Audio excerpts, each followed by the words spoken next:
président Macky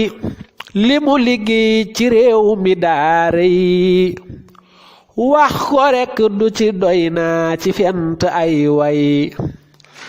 président Macky li mu liggéey ci réew mi daara yi wax ko rekk du ci doy naa ci fent ay way borom jom la te di jàmbaar ju fonku diine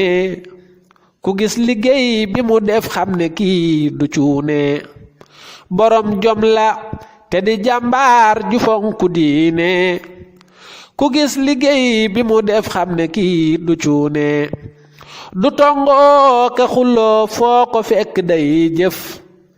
liggéey na lu jar waa réew mi wax ko jaajëf ña jiitu woon la nu jëf ak jëfam ji ngay xool xam ne jëf na lu rëy ndam ma ne su ko suul ba mu xamee ne liggéey daa sore ki caaxaan la jox mbay mi ki ko xam moo di sekk ndaanaan sa soxna yàlla borom bee ko jox cërub góor réew mi yépp ko seereel ne moo di jàmbaar àll beek opito yépp xam Marème Faye xaritum Mati Jóob yàlla daa la koy fay àll beek opito yépp xam Marème Faye xaritum Mati Jóob yàlla daa la koy fay président ya fi woon wan nga leen ne doo maas lim sa jëf du fi xaj ndax ci mbay mi lay xuus résultat yu ren yi nga def ci mbay mi ak daaw ña koy saytu nee nan masta am sunum réew ndaxam lii du saay wax ay kuréeli kàngam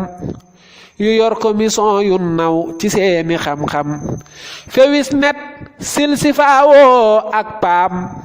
ñilee ko doon saytuma ci fent ab gaam danaa la wax li mu ton yi mu liggéey ci céréale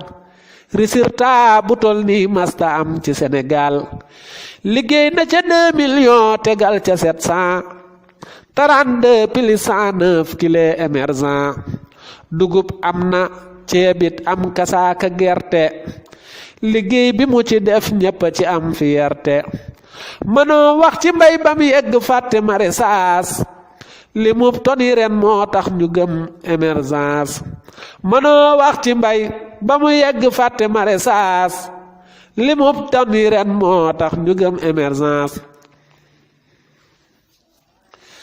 1 million bu teg 400 ba 23250 lim boobu door a kaamil pataas am na sob